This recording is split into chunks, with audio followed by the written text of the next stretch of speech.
Hai guys, kembali lagi kita belajar bahasa Inggris. Kali ini kita belajar English Vocabulary, kosakata bahasa Inggris. Apa saja yang harus kita pelajari dalam mempelajari kosakata bahasa Inggris? Apa cukup hanya tulisannya terus bahasa Indonesianya? Nah, di sini ada 4 item yang wajib kita ketahui untuk lebih memperdalam kosakata bahasa Inggris kita. Jadi nggak hanya cukup bahasa Inggrisnya, lalu bahasa Indonesianya. Dan kita cukup menirukan tutor kita atau guru kita, oh mereka ngucapinnya seperti ini, jadi saya harus ngucapin kayak gitu juga.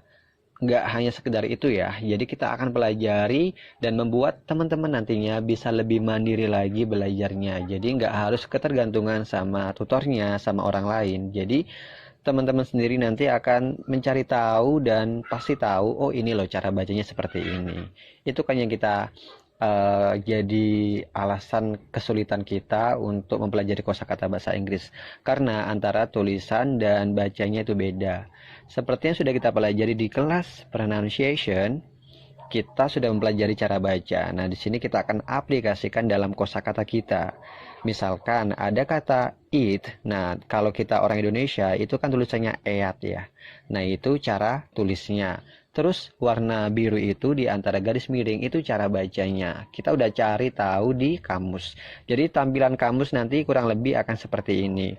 Jadi ada cara tulisnya eat. Nah, cara bacanya itu eat kayak gitu. Kalau kita udah tahu semua phonetic symbols, kita akan mudah mempelajari membaca kosakata bahasa Inggris.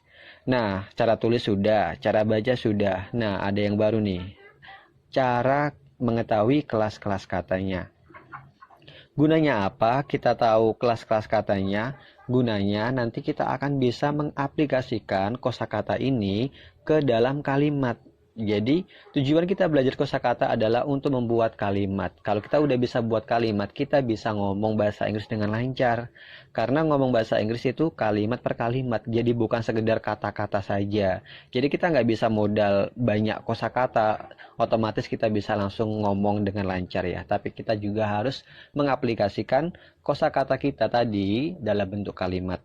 Jadi kita perlu belajar kelas-kelas kata. Dan tentu saja ada bahasa Indonesianya. Percuma dong kita tahu banyak kosakata tapi nggak tahu bahasa Indonesia, yang mana itu adalah bahasa kita sekarang. Oke, kelas-kelas kata. Ada 8 kelas-kelas kata. Nah, kita pelajari satu persatu secara singkat. Ada noun, kata benda. Jadi kelas-kelas kata ini mengkategorikan kosakata ke dalam golongan-golongannya. Jadi ada 8 golongan. Ini akan mempermudah kita dalam membuat kalimat nanti. Jadi pasti, bisa dipastikan semua kosakata dalam bahasa Inggris itu memiliki kelas katanya masing-masing. Bahkan satu kata itu bisa memiliki 2 atau 3 kelas-kelas kata. Nah, di sini ada noun, itu kata benda. Dalam kamus nanti dilambangkan dengan huruf N kecil. Contohnya book, teacher, garden, dan lainnya. Ada pronoun sebagai dia itu kata ganti. Contohnya di situ sudah ada ya, dan ada verb kata kerja dan adjektif kata sifat. Di situ bisa teman-teman simak sendiri, dibaca sendiri, jadi dilambangkan dengan apa aja. Karena kita belajar kosakata itu pasti identik dengan kamus. Jadi nanti ada lambang-lambang di kamus kayak gitu. Oh, ini tuh lambangnya apa sih? Nah, biar paham nanti baca kamusnya kayak gimana. Selanjutnya ada adverb, kata keterangan, conjunction, kata penghubung, preposition, kata depan, dan interjection, kata seru atau exclamation. Jadi kita belajar vocabulary kita nantinya itu kompleks. Jadi nggak hanya sekedar bahasa Inggris dan bahasa Indonesianya saja. Kita pelajari cara tulisnya, cara bacanya, terus kelas-kelas katanya, dan tentu saja bahasa Indonesianya. Jadi teman-teman harus wajib tahu keempat item ini. Oke, ada 10 kosakata yang kita pelajari pada kesempatan kali ini. Nah, di sini sudah ada daftarnya. Jadi kita pelajari verb, kata kerja. Karena kita butuh kata kerja untuk ngomong di awal-awal ya. Nanti kita juga akan menyusul pembelajaran dari kelas-kelas kata yang lainnya. Jadi pertama-tama kita pelajari kata kerjanya dulu. Ada 10 daftar kata kerja atau verb di sini.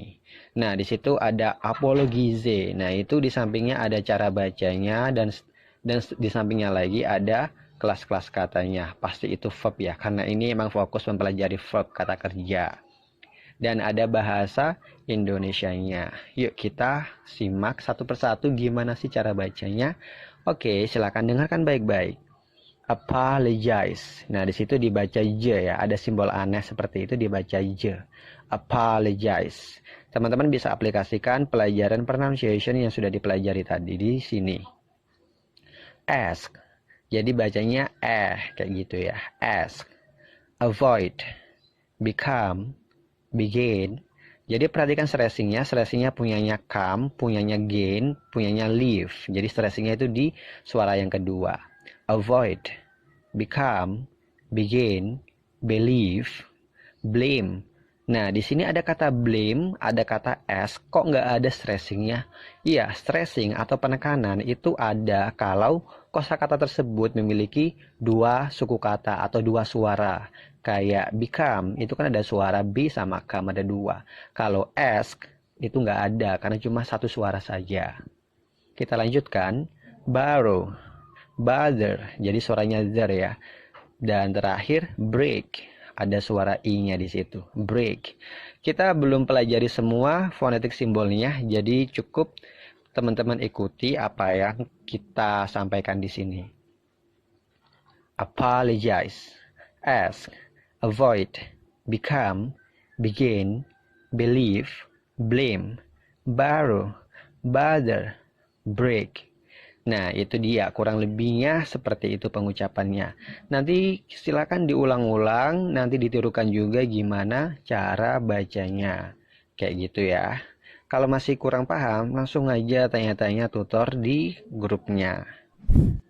Sekarang latihannya adalah menerjemahkan kalimat. Dan teman-teman silakan untuk menerjemahkan 10 kalimat ini.